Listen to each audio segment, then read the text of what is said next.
Hi, good evening. This is the penultimate session, I believe. This is the KGM panel out here. And we have quite a good spread out here. We have Parul Pandey, who actually comes in online. And I think she's right in the middle. And then from left to right is, we have Sanyam, we have Landry, we have, Qishen, right? Yes. And we have Rohan, we have Shivam, Dmitry, and Ming. So this is the KGM panel here. Well, welcome, folks. Thank you.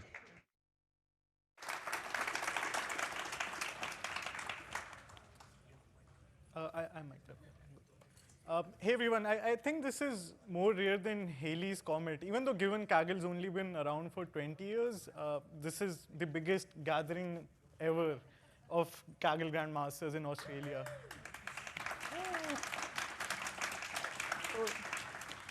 Thank you. So I think Kagglers are an interesting species, if I may, because if you sit next to a Kaggler, if you talk to them, they almost have a superpower. They're interesting people. They're like almost not humans. They're superhumans in some ways. So the question I have for the panel is, what is your superpower? Maybe you can start with Parul. What is your Kaggle superpower?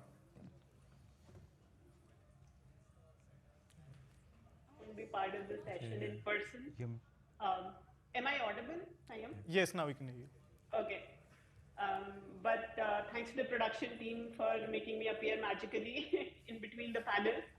So a very warm welcome from India. As far as my superpower, I don't think I have any superpower in Kaggle. It's just constantly learning things. But one of the very important things that I have learned over the course of my Kaggle journey is writing good code that is understandable by others. Because you know what, it is said that code is more often read than written. And normally we have a habit of quickly iterating, especially in Kaggle, in competitions when we take part, quickly iterating over and finding the right solution. But what Kaggle has taught me personally is to write code, efficient code, which if I go back and look at it after years, I can still recognize and understand why I put that specific line there. So for me, that would be it. Thanks. Parul asked me to bring her cutout. I had a very interesting conversation at customs, but they finally allowed it.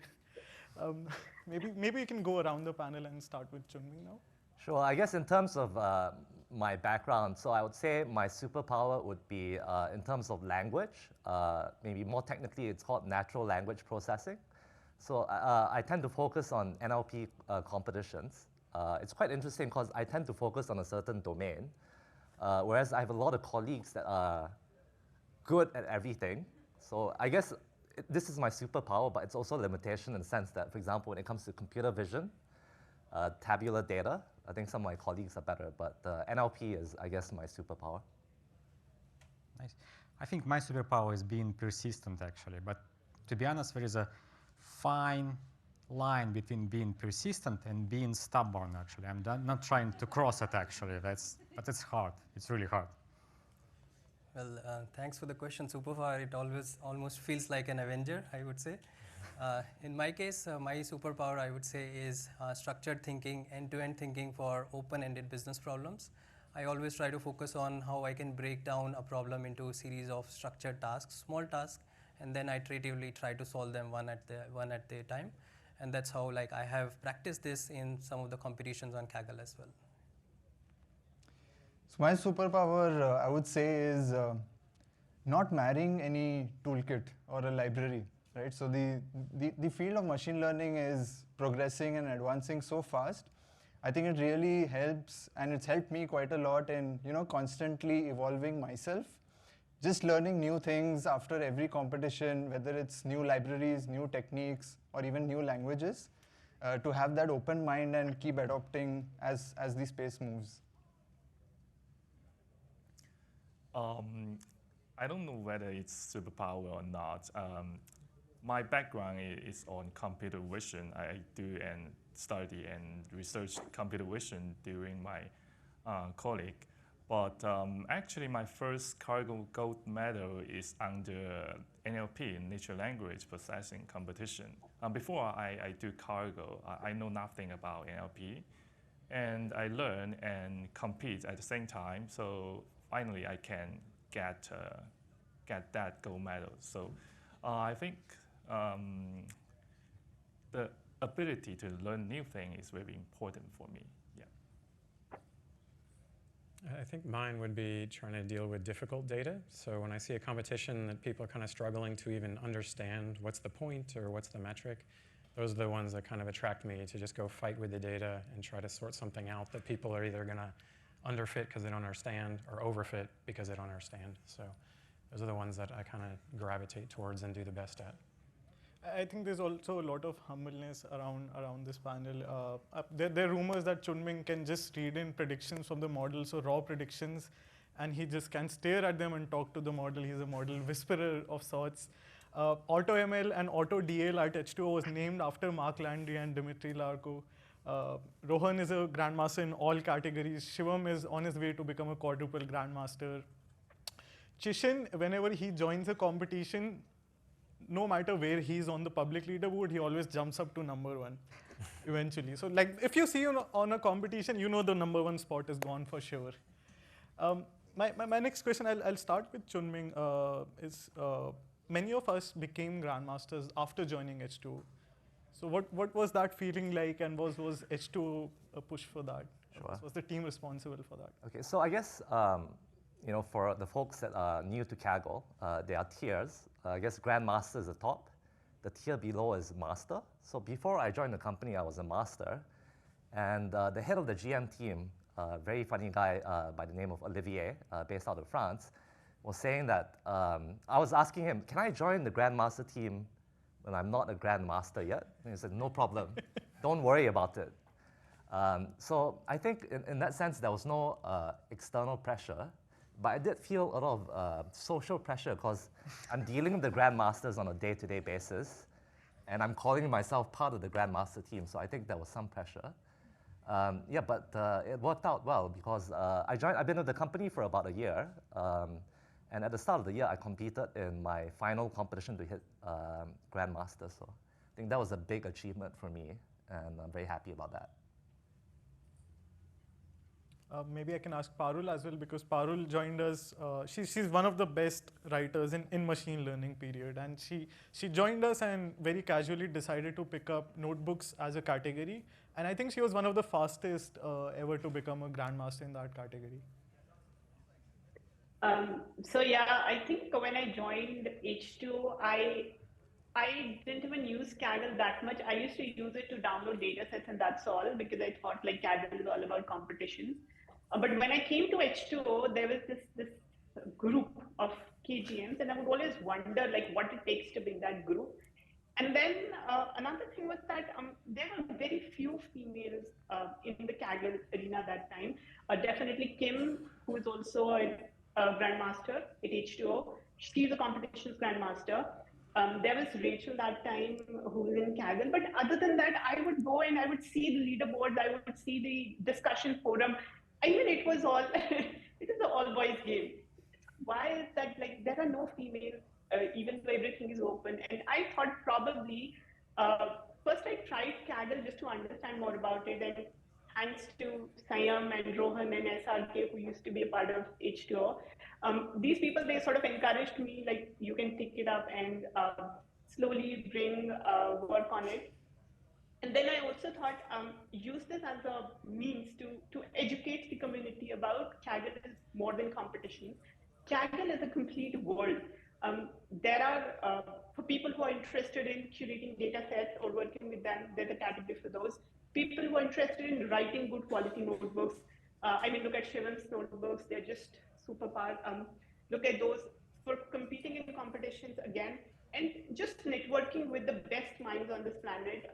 I have known so many people through Kaggle. We are living in different parts of the world.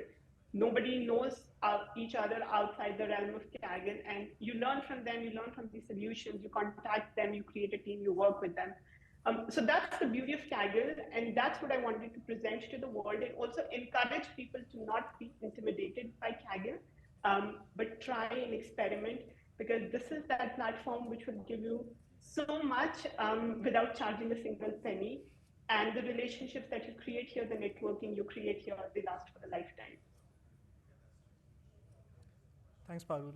Would anyone else like to chime in? Maybe I'll pull in Rohan because he became a quadruple grandmaster out of pure boredom, as he says. Out of pure boredom in COVID, we would watch Netflix series, and he decided, okay, let me just conquer every category on Kaggle, just very casually. Yeah, I think that was an interesting period. I mean, COVID has been quite a hard period for a lot of people.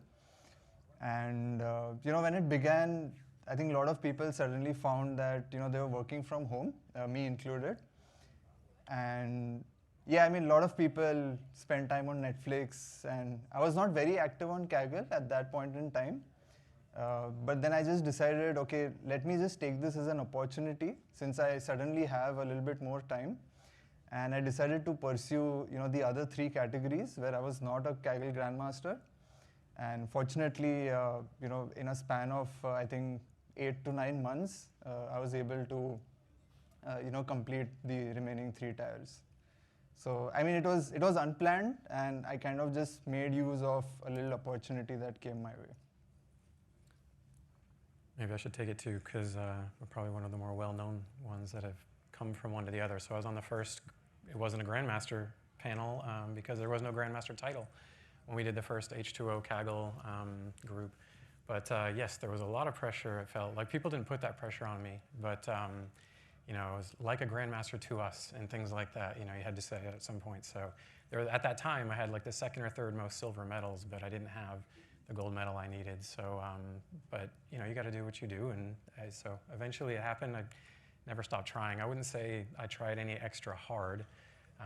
You just kind of keep at it. I mean, like I think Dmitry said, persistence. I imagine, if you go back to a lot of these panels, we put a lot of time into these things. So, yeah, I would say there was kind of a lot of external pressure, and it was a relief to get it. But then I've continued and gotten a couple other gold medals after that too. So it's fun too, and you still learn stuff even after a while. So. There's a difference between Grandmaster's level of casualness. I'm only a discussions Grandmaster, and I've seen these guys show up on the leaderboard, and they just be on the top with like very initially. Parul, Shivam, Rohan, all of them write incredible notebooks just in like half a day, and it's mind-blowing to see how fast they can iterate. Okay, I'll move on to the next question. There's this debate which I'm sure all of us don't agree with. The debate is Kaggle relevant at all? I'll ask the question, where and how do you apply your Kaggle experience at H2O? Well, I can start with this one. So one of my core responsibility in the company is to interact with various customers. And with customers and with Kaggle, I do feel some similarities. The similarities are around every customer problem is different, and every solution can be different as well. But in general, the approach, the workflow, the mindset can be same essentially. And the same practice I have experienced in Kaggle competition as well. On Kaggle, there are different data sets, different types of problems to be solved. But again, the approach remains the same. The idea of experimentation, the idea of trying out various things, trying to combine various things in the end, and then try to see what works, what gives the best solution. So I try to not take exact, let's say, technique that I learned in Kaggle, try to solve customer problem with that, but the mindset of persistence, the mindset of experimentation, the mindset of end-to-end thinking, that I see in both the places, in the customer problems as well as on Kaggle as such. So on one bright and sunny day at my early days in H2O, Shri approached me and asked me, hey, Dmitry, can you, come up with a script, kind of general script you can, just put the data set in and it produce more or less good solution, basically, right? I was like, sure, I can do that. Then I sat and realized I cannot. So, and that's how Drive.SA actually started. So basically I used all my experience I get on Kaggle and some experience I didn't get from anywhere. So I just used all of my knowledge basically and knowledge I get in the process of building the tool into the Drive.SA, and yeah.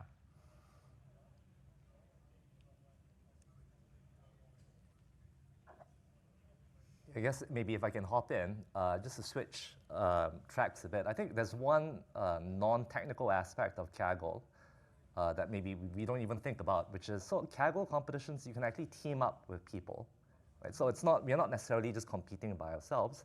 We can form teams. These teams are, in many cases, you're working with people that you've never met before, that you'll never meet in person, and your only interactions are probably going to be through Slack or through emails. So I think one skill set that we are forced to pick up is how do you communicate with your teammates? And it's actually harder to work with the teammates on Kaggle because they're not being paid for their time. They're doing it on a volunteer basis. So there's this notion that you have to really work hard to communicate well with your teammates, probably even more so than with actual colleagues. So I think that's something that we don't even think about, but that's a very important skill that we can apply to real life as well.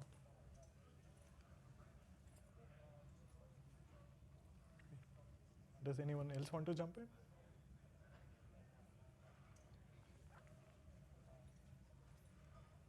Okay, I have an interesting follow-up as well. We have the largest Grandmaster team, as you all know. Who's your best Kaggle companion or competitor inside the team at H2O? I'll go first. So I'm going to kind of echo what he said, just waiting for a little bit. The teamwork for me is what's fun, and sharing it with a team and thinking, and I kind of go about it a different way than others do, and I just want to talk about the problem and share stuff. So for me, Brandon Murray, who's been with me for about 7 years almost now, and he's on the document AI team, and SRK, who's been with us before. So I've teamed up with each of them multiple times. They both go about problems in a similar way that's really complementary than the way I do. I see what they do. I can't emulate it. I kind of know what they're up to, but I just can't do it the way they do. And they're both good for just talking about problems and having someone to work through it with a common understanding. So those would be definitely the top two for me.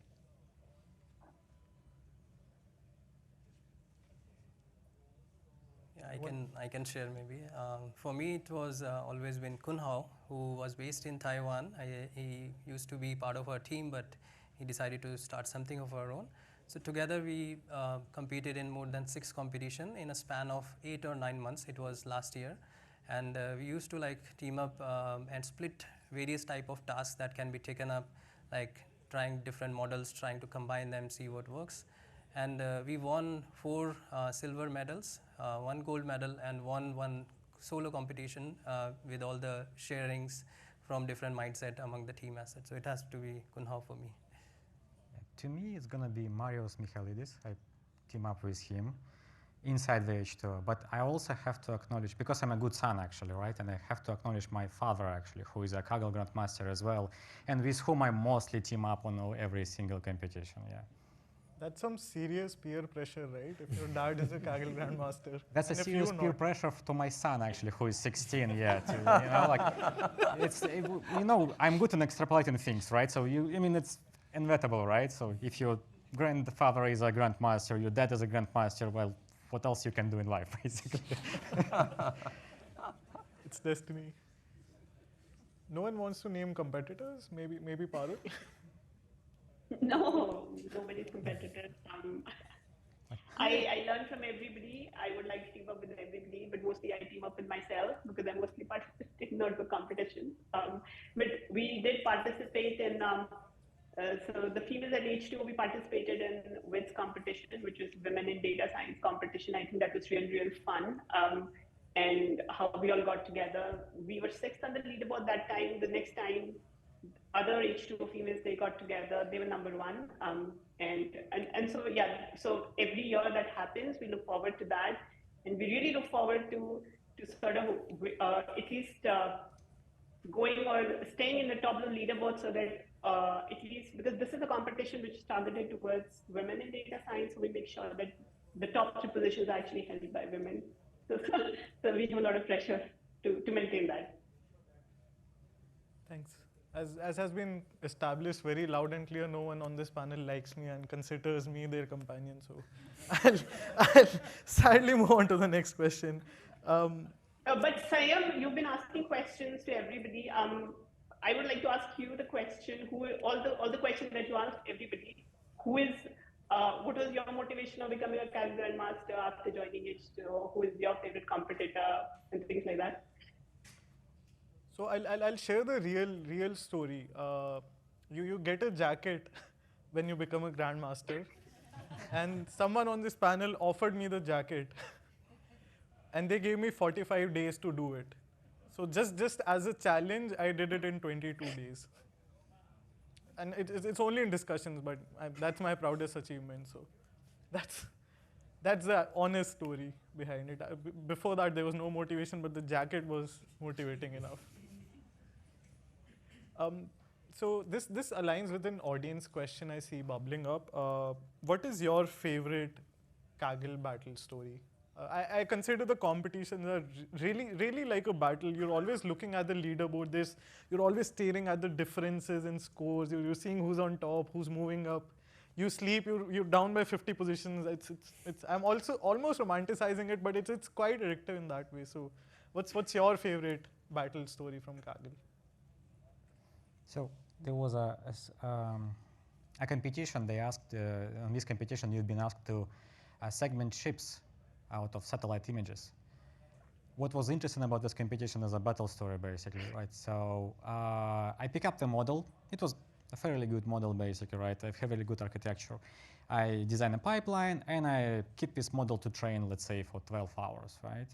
It produced some results. Then I, left this model to continue training on another 12 hours and another 12 hours. I think at the end I trained for, 64 something hours basically. At the same time, on a different machine, I did something else. I tried different experimentation. I did a different submits, but they all went well. While all these additional submissions actually were pretty terrible actually. But this model, I keep training and training and training, and actually end up in 12th place. A single model, out of the whole competition. It was quite interesting story and lesson learned to me. So you just with a good pipeline and the right architecture, you can go very, very far in deep learning. So I can share an interesting story. So this is quite a few years back. It was a weekend hackathon on Analytics Vidya. So it was one of those competitions where generally if you team up, it sort of helps because the competition duration is just 3 days. And I really wanted to team up with Mark on that. I'm not sure, Mark, if you remember this story. So I kind of typed out a message, an email to Mark. This was a little before I joined H2O. And I was just going to send the email, and I saw that Mark had already teamed up with SRK. And I really felt so bad about it that I decided I'm going to spend the entire 72 hours trying to beat them. And I ultimately did manage to just about beat them. So it was a very interesting weekend for me. Those are fun, and we did later do one. We did won one together. So yes. yeah. I think both of you were number 1 and 2 on Analytics Vidya's ranking as well at some point. So yeah. they're not just good on Kaggle, they're good on any problem you throw them to solve. Parul, do you have any interesting battle stories you'd like to share? I remember, I think initially once I was attempting a competition on my own, and I think it was like few hours left. And I messed up with the best model because long ago I used to train models in notebooks, and I had those untitled.ipny, so many of them that I forgot which one was the one holding the best model. And unfortunately, I missed out on a bronze by just I think 1 position or something. And then after that, I really invested in creating a nice pipeline and on code, basically. The way I started my conversation was that was one of the time where I realized, you also have to invest in making a good pipeline and reproducibility, actually. That is something that I realized how important was that, because then you can miss out on the medals. I think for one of mine, like the battle stories in teamwork actually, and so there was one of the gold medals with SRK, and we used to communicate by GitHub issues back then. So it's fairly primitive, but I had stumbled on something like a really big piece. He was doing most of the pipelining at that point, but there was a big gap between where we were and the top few, And when you spot that, more for tabular problems, you know you've missed something, and you just want to keep trying until you found it. And there's just like this 3 a.m. like, aha, I found it, posting to him. And it was like more fun to almost send him that message than it was to really find it, because now I've done my part and now we can go chase it. And we did. So there's a lot of those little stories, and they almost always, for me, just involve whoever's on the other end of the line, essentially, the teammates that you do that with. So. For me, it's always the opposite, that I find something interesting and it doesn't turn out to be so. It's like constant disappointment. There's a lot of those too. Okay, I think we can move on with audience questions. How does someone with who's new to ML become a Kaggle master? So in short, what's your advice to someone just starting on Kaggle? I mean, the major advice is going to be, you definitely will need, if you want to become a competition grandmaster, you'll need a lot of free time, actually. The 5,000 hours rule still applies here. So you have to be ready to spend 5,000 hours competing and learning about machine learning in general, right? 5,000 hours, actually, that's 2 years and 3 months, a full-time job. So at least that was how it was for me, actually, right? So one moment of time, I learned about Kaggle, and I basically, for 2 years, I have 2 jobs, my daily job and my job at night, which was Kaggle. So that wasn't easy. Yeah, I guess maybe if I can hop in. It's interesting in my case because before joining the company and before getting into data science, my most recent education was actually getting an MBA, and I was a management consultant for a while. But due to burnout, I quit my job, and I actually spent a lot of free time catching up on machine learning. So I think it's really hard to overstate, free time. In my case, I quit my job, but I think the question being posed is, especially if you already have a job, right? I think maybe start small. I think one mistake a lot of beginners make is they try to dabble in all domains. So maybe one way of approaching it is pick a subject that you're interested in. So it could be languages, in my case, NLP. It could be computer vision, right? So pick a subfield that you're interested in. And the focus, I think, would give you an advantage over someone that's just looking at the entire field as one. So maybe that's one way of thinking about it. I think one thing I would see with people that don't, like if they put in the time but don't achieve the success they want, is you just kind of have to be honest with yourself about what you're learning, and you're making, look around. There's a lot of information to pick up, but if you just wind up like just going for the best result, and you're going to give an excuse for yourself why you didn't get it, So early on, especially, seeing what other people did that plays better than you, and sometimes that can be really simple. It's like, oh, I should have thought of that. You can dismiss that if you want, or you can learn from that. And I think that so as long as it takes time, like they say. And I don't know if the question was Grandmaster, but Master is a little easier to get. But I think paying attention while doing it, and just but persistence as well.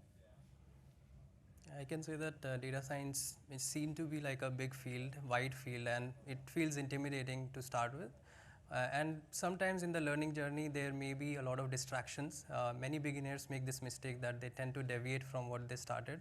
I have made this mistake many times, but over the years, I have tried to correct it. Like whatever we have started, it could be a skill, it could be a field. Try to finish it, try to complete what we have started, and that really has helped, both in Kaggle as well as in H2O and in other places as well. Yeah, maybe just a little bit to add.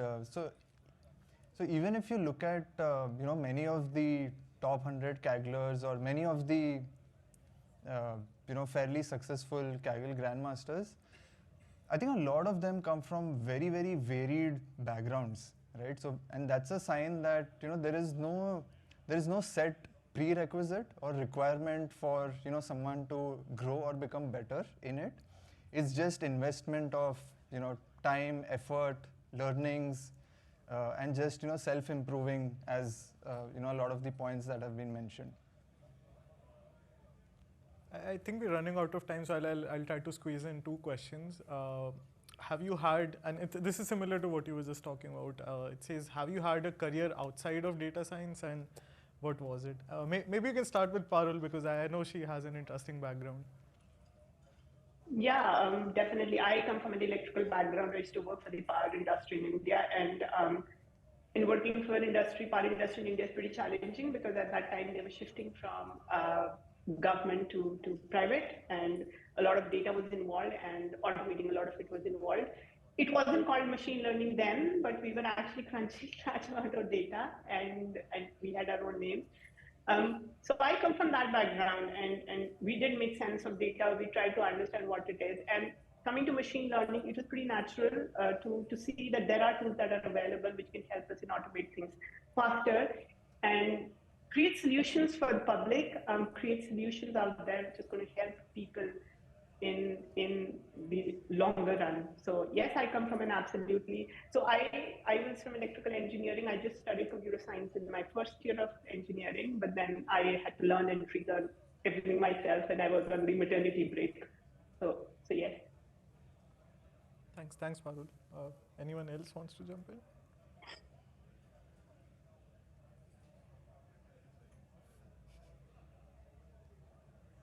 Okay, I guess we can take one more question then. How do you manage your time and avoid burnout while also doing Kaggle and having a full-time life outside of Kaggle? I can say that if it is feeling like a burnout, then probably it's not something interesting that you are doing. So personally, I try to choose those areas where I can be like, I can enjoy that along with other activities as such. So if I feel burnout, then I try to like avoid that type of task immediately, essentially.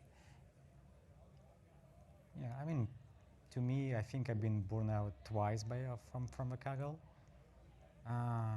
Exercises, a lot of sleep, taking breaks from the Kaggle. That's, you know, usual stuff.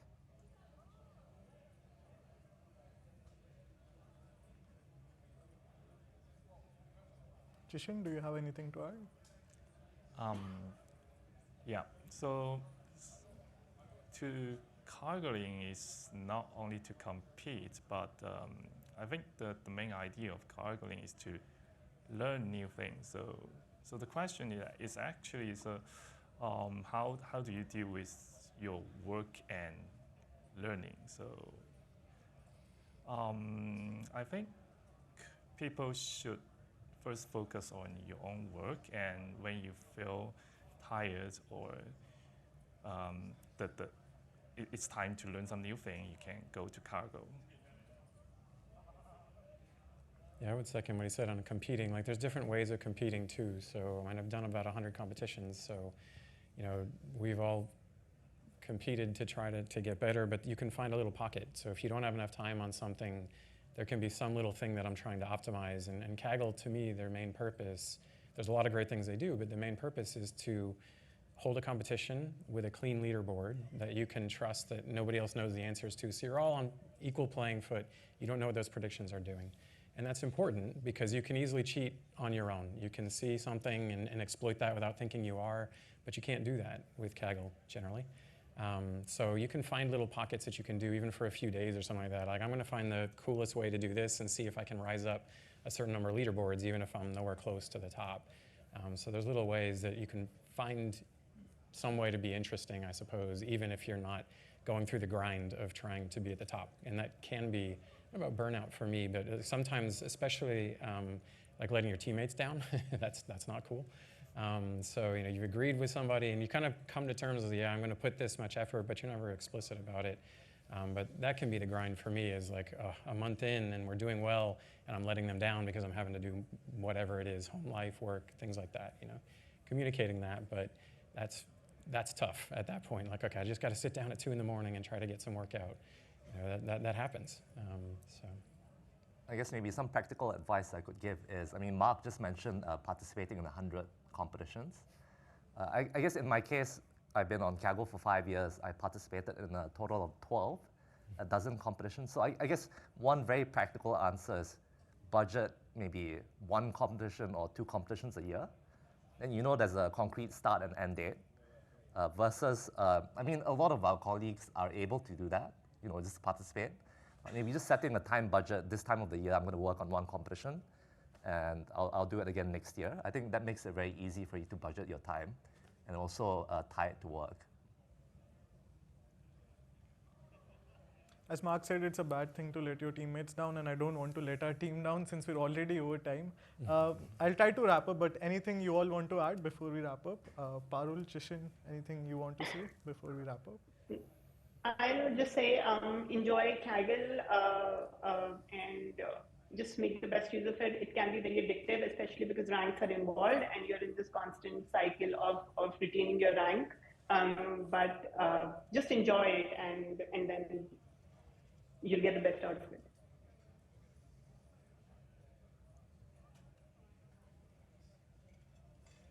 I think that's a great mic drop moment to end. People, these are really the smartest brains in data science. You can find them on Kaggle. You can find them on, I think everyone is on LinkedIn. You can also find them on Twitter. They're very active on social. Just look their name up on Google. You'll find all of their feeds. Connect with them. Find us after the panel as well. I think all of them are open to talking. And thank you so much to the virtual audience and to you all as well for attending this panel. And thanks for Parul for joining us virtually. I still have the cutout with me. I'm carrying the You can cutout. put it out there in the lobby. Okay. Thanks, everyone. Thank you. Bye-bye.